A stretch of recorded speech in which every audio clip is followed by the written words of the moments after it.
Hey guys, so we're going to be talking about the movie musical Annie, but not the singing or the dancing.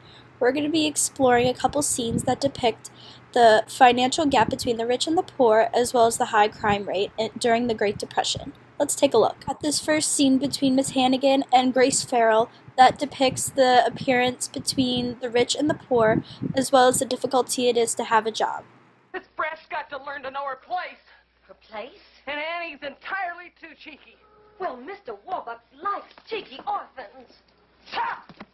I assume that your resistance has something to do with Mr. Donatelli and the aborted New York orphans? Don't assume nothing, sweetheart. Well, Mr. Warbucks and Mr. Donatelli are like that.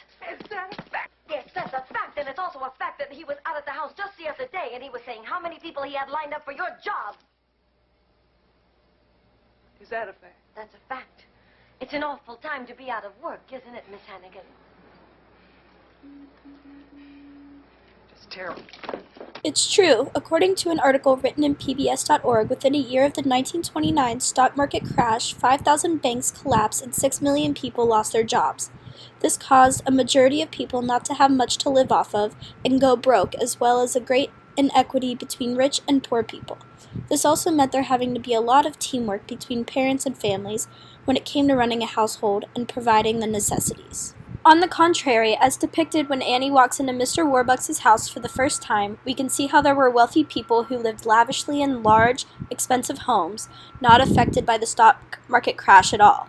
PBS continues by stating that the normal lifestyle for these lucky people were to go to fancy parties at the Waldorf Astoria Hotel or the Ritz-Carlton, as well as going to the movies at Radio City Music Hall to see the stars.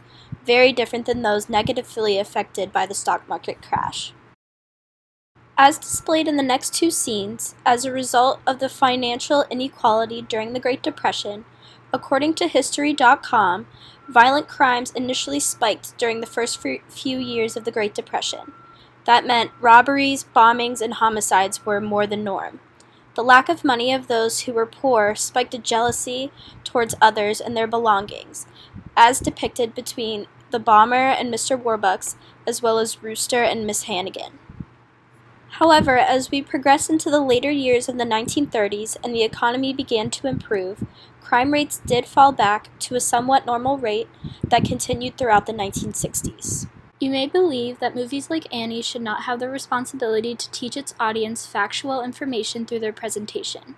While that can be true to an extent, movies also have great influence over its audience and should strive to be as true as possible. Whether or not that is what Annie was trying to achieve, in the end, the Great Depression is and always will be a key moment in American history that shaped the way our country functions today.